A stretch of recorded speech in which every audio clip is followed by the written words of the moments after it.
this is a collection of, coming from the weddings I've done. Like I've done different weddings, different cultures, different brides and stuff like that.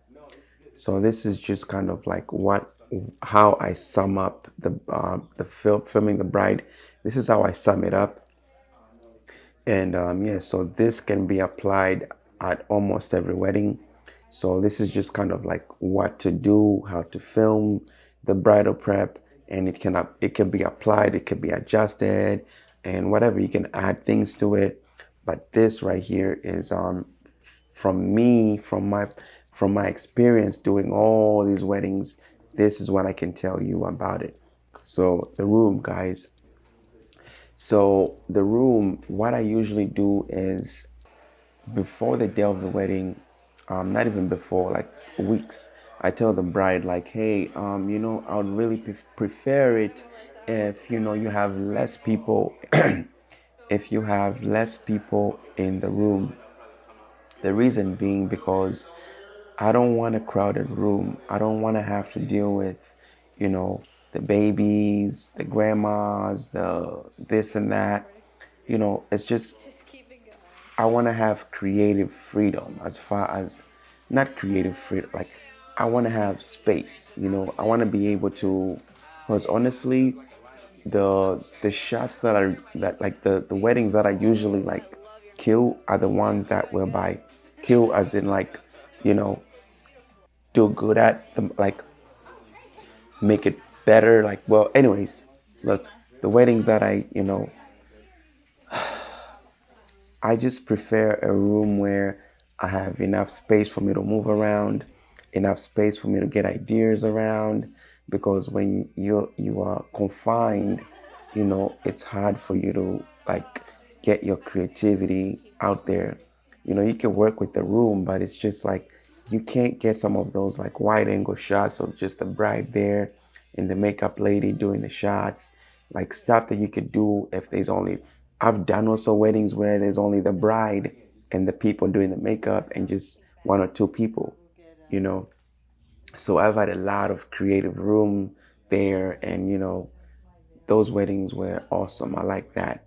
So ask the bride and groom if she can just have few people in, when she's getting ready, as far as maybe bridesmaids, her mom, the groom's mom, stuff like that, but not just like kids and auntie this and a co-worker just who's not even part of the wedding party, just hanging out and chilling.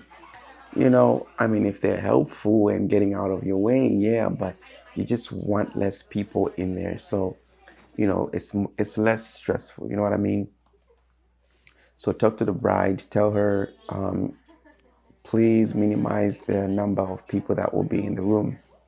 And then as far as makeup and hairdos, by now, wedding filmmakers have made it a routine to film the bride, getting her makeup and getting her hair done and stuff like that.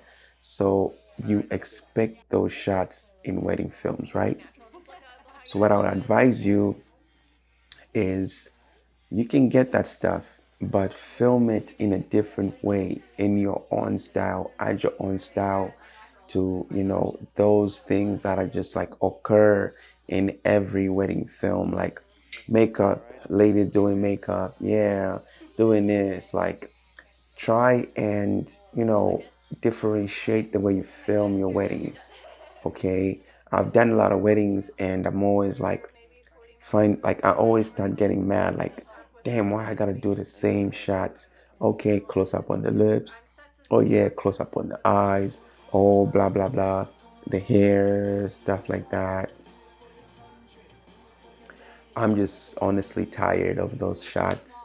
So I'm just advising you that, when you're filming the bride, getting her makeup done and stuff, try and do try and do it in a different way, maybe different angle, maybe just get creative, just get creative. Just don't just straight up right here, same shot like as the last wedding, as the one before, and the like try and switch up, guys. But yeah, so do all the film the bride getting her makeup and her hair done. You might not use some of the shots, but it's good to always have these shots, okay? In case also the bride asks, Oh, did you get me doing my hair? Oh, I really want to see, like, so just get those shots out the way.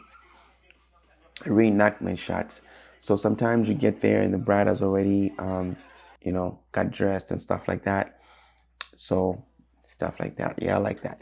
Anyway, so the bride is already dressed and whatnot. So you can also tell the bride this before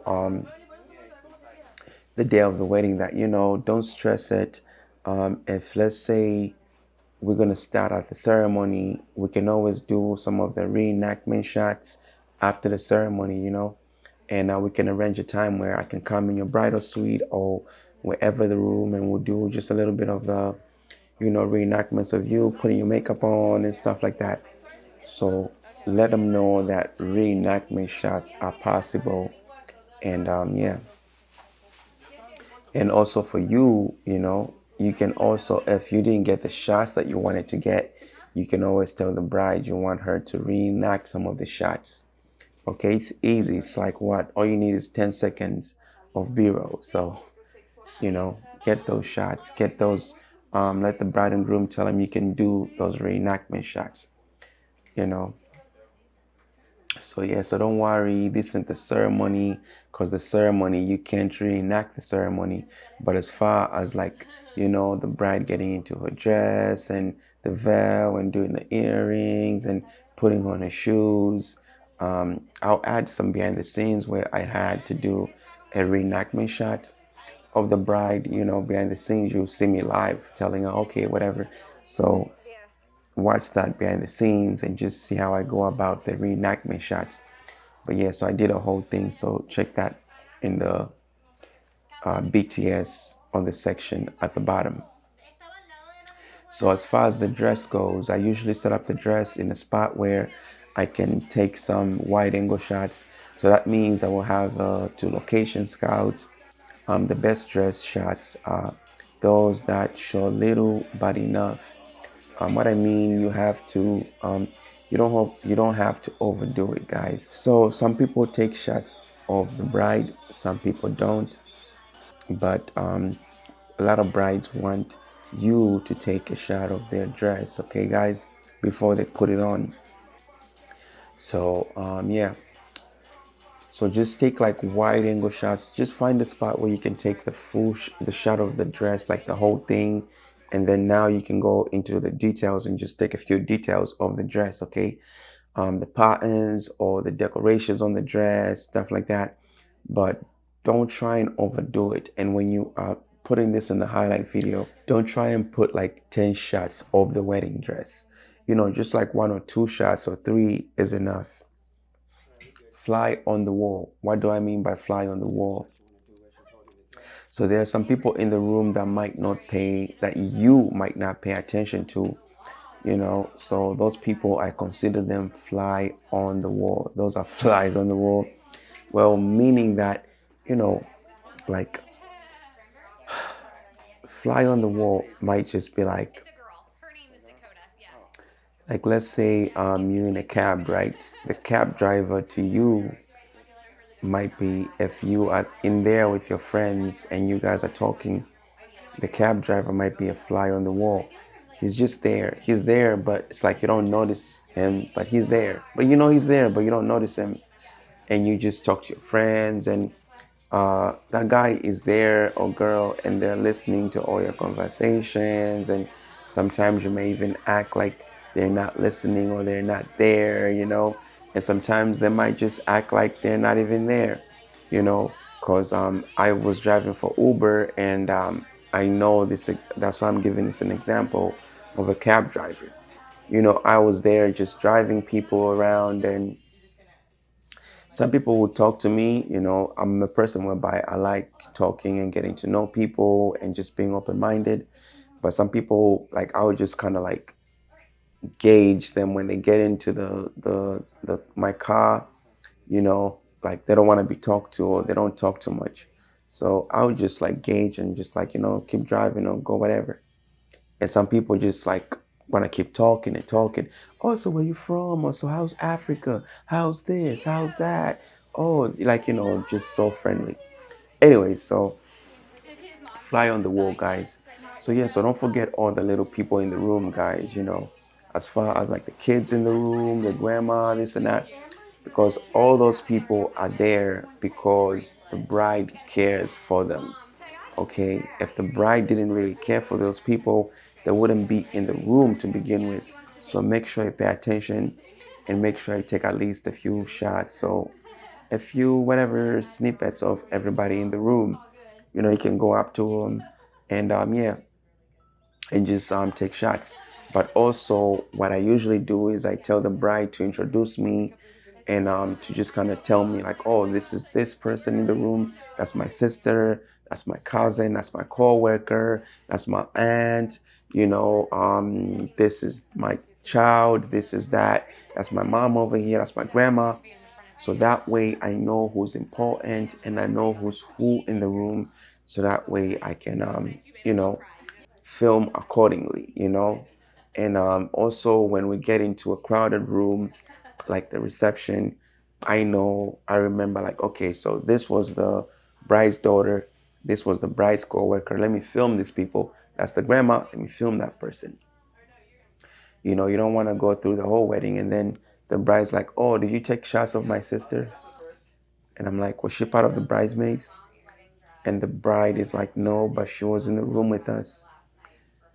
I'm like, because you didn't ask. So ask. And also because some brides, like you do weddings, so it's a busy day. Don't rely on the bride to like tell you, to introduce you. You as a professional, you need to ask the bride and groom when you are getting the prep shots, like also who's this person, who's that person, and stuff like that. So that way you don't treat people like a fly on the wall. So that way you know who's who and you get those shots. So introductions, guys, let the bride introduce you into the dress. Most brides want these shots taken. So make it a it's a priority to most brides. So make sure you get these shots. So yeah, so if you miss them, you can always do the reenactments, but make sure you get the bride getting into the dress. And as usual, guys, be creative. Just don't do the long shot, mid shot, close up. Be creative. Switch up angles. Just find a nice way to do it. Just be creative is all I'm going to say, guys. Be creative. I've done a lot of these um, videos on my YouTube channel showing you how to film this kind of stuff. But my conclusion now would be just be creative with these shots so that way you can differentiate your films and you can differentiate yourself from a lot of other competitors in your city, in your area, in your town. So bridesmaids, guys, bridesmaids. So bridesmaids, give the bridesmaids something to do, especially like the maid of honor and maybe the bride's sister, even if she's not the maid of honor. That's why you want to ask who's who, and sometimes you want to ask the bride, like, oh, so who do you want to button up your dress? Who do you want to put your earrings on? Who do you want to put your shoes on, your regatta on? Who do you want to help you with this, with that? Because the brides sometimes have a priority list, like, okay, this person is, I hang out with them a lot. I want them to do this. Oh, I want my mom to do this part. I want my sister. I want my coworker. I want my childhood friend. I want this, that. I want maybe even, I want my mentor to. So yeah, guys. So ask the bride and groom who she wants to, help her get dressed, but also yeah, just give the bridesmaids something to do. Give them something to do, because a lot of them just chill there, like aimlessly and looking around and on their phone. They want to help. Sometimes you find a bridesmaid who's not even the maid of honor, but is willing to help even way more than the maid of honor. So just when you notice those people, just put them to work. Like, they're genuinely willing to help you. So when you spot somebody like that, let them do a few things and ask them, oh, so where's the bouquet? Where's this? Where's that? So make sure you look for those people and always give the bridesmaids something to do, because they will be in there. So give them something to do. So as far as after the dress, after the dress, just like, I always like staging shots when the bride gets done and she's in a dress. I'm like, okay, so go by the mirror, put your makeup on or fix your hair or do this or do that, or get your flowers, your bouquet, smell them, you know, do this, do that, pose like this, pose like that. Just stage shots after the dress, okay? Um, and if you have no ideas what shots to take, I will have an idea list, an idea short list that will help you.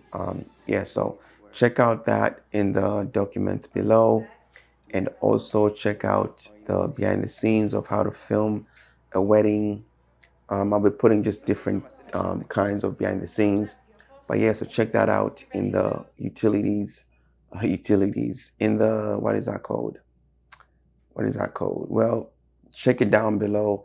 I will have all the links to the stuff that you will need for this section down below. So thank you guys. Let's move on to the groom filming, the groom prep.